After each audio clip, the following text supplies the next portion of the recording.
Pada tahun 1641, Kabupaten Bandung berdiri. Sultan Agung membagi bekas daerah kekuasaan di Pati Ukur kepada 3 umbul pimpinan lokal yang setia kepadanya. Salah satunya Ngabehi Asta Manggala yang dianugerahi gelar Tumanggung Wira Agung Nanggung. Kemudian Wirakusuma II merupakan Bupati Bandung ke-6. Pada masa kepemimpinannya, ibu kota Bandung dipindahkan dari Krapyak dari lokasi yang baru ke Jalan Raya Pos. Menurut kepercayaan yang berkembang di masyarakat, ketika Danelas meresmikan jembatan yang melintasi Cikapundung, ia bersama dalam Wiranakusuma II meneruskan jalan kaki hingga suatu tempat.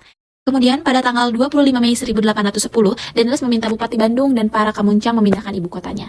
Kemudian dari tahun itu juga pembangunan pendopo dan Masjid Agung di alun-alun berbentuk bangunan panggung tradisional yang sederhana. Nah, pada tahun 1829, Wiranatakusuma III menjadi Bupati Bandung. Kemudian terjadi peristiwa pada tahun 1845, yaitu peristiwa Munada. Baik, mungkin itu saja apa yang telah saya jelaskan dari awal mula kota Bandung. Terima kasih.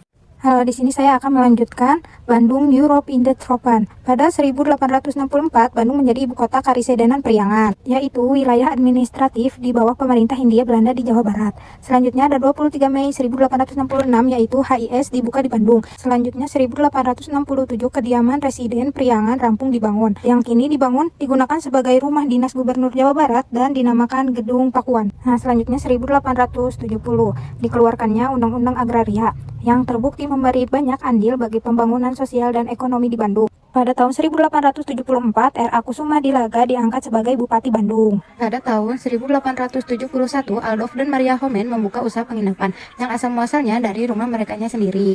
Lalu pada 1879, Society Kerkondia resmi berdiri. Perkumpulan ini juga dikuatkan sebagai badan hukum. Berikut gambarnya.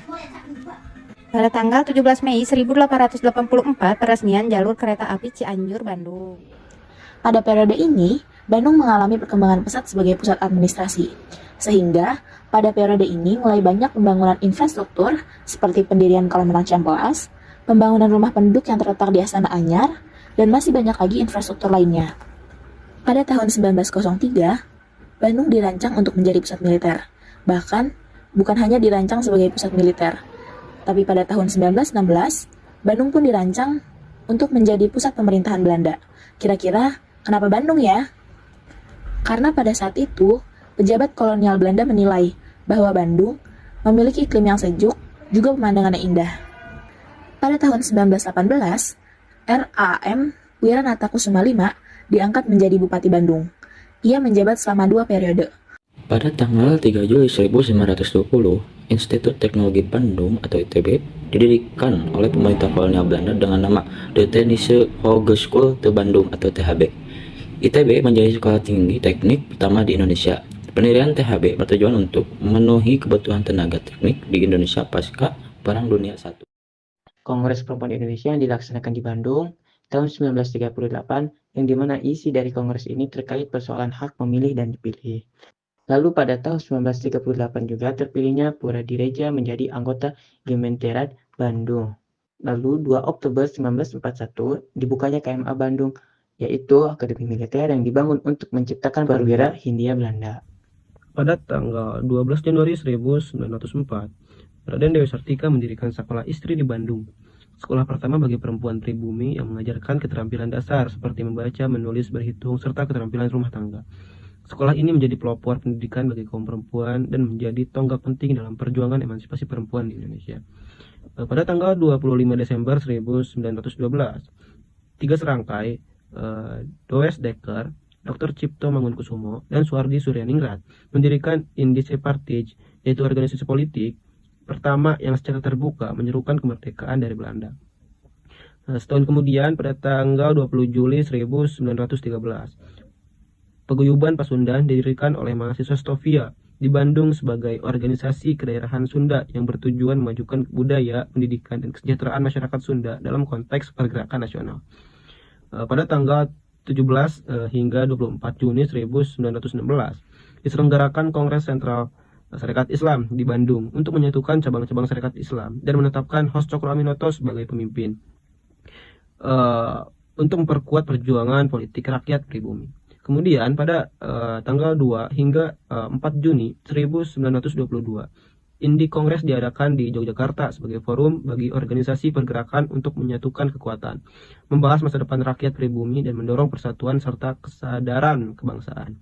Nah, pada tanggal 12 September 1923, Haji Zamzam dan Muhammad Yunus mendirikan Persatuan Islam yaitu atau Persis di Bandung untuk memurnikan ajaran Islam dan memperkuat pemahaman umat melalui pendidikan dan dakwah.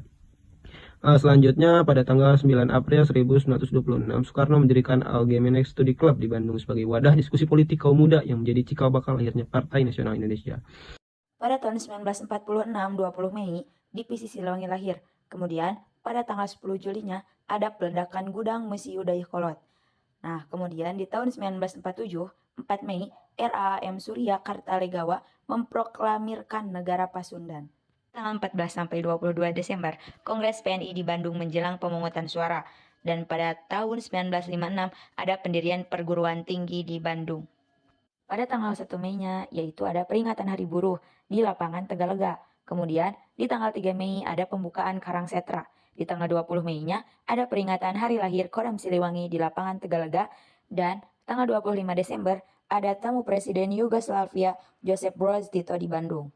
Ada perguruan tinggi pendidikan guru, kemudian Universitas Parahyangan, Universitas Pajajaran, Universitas Islam Bandung, Institut Teknologi Bandung, Universitas Islam Nusantara, dan Universitas Pasundan. Pada tahun 1949, 27 Desember, penyerahan kedaulatan. Dan pada bulan Januari ada peristiwa Abra Westerling. Dan di tanggal 17 Agustus 1952, ada perubahan nama lapangan udara Andir menjadi Hussein Sastra Negara. Kemudian di tanggal 2 Maret 1959 ada kunjungan Presiden Vietnam Ho Chi Minh ke Bandung. Kemudian pada tanggal 1958-nya ada kunjungan Presiden Rajendra Prasad dari India. Dan di tanggal 1 Maret 1958 ada pembukaan Taman Lalu Lintas BKLL. Kemudian tanggal 18 sampai 24 April 1955 Konferensi Asia Afrika diadakan di Gedung Merdeka dan Gedung Dwi Warna Bandung. Kemudian pada tahun 1956 ada Konstituante berdiri di Bandung. Pada tanggal 3 Mei sampai 7 Juninya ada Konferensi Mahasiswa Asia Afrika dan pada tanggal 24 Maret Stadion Siliwangi diresmikan. Kemudian pada tanggal 5 sampai 7 November ada Kongres PRON Pemuda Sunda. Kemudian di 10 November ada lahirnya Manipol Usdek di Gedung Merdeka Bandung. Kemudian di tanggal 29 Mei-nya ada konferensi federal di Bandung. Dan tanggal 19 Desember ada Long March Siliwangi. 1, 2, 3.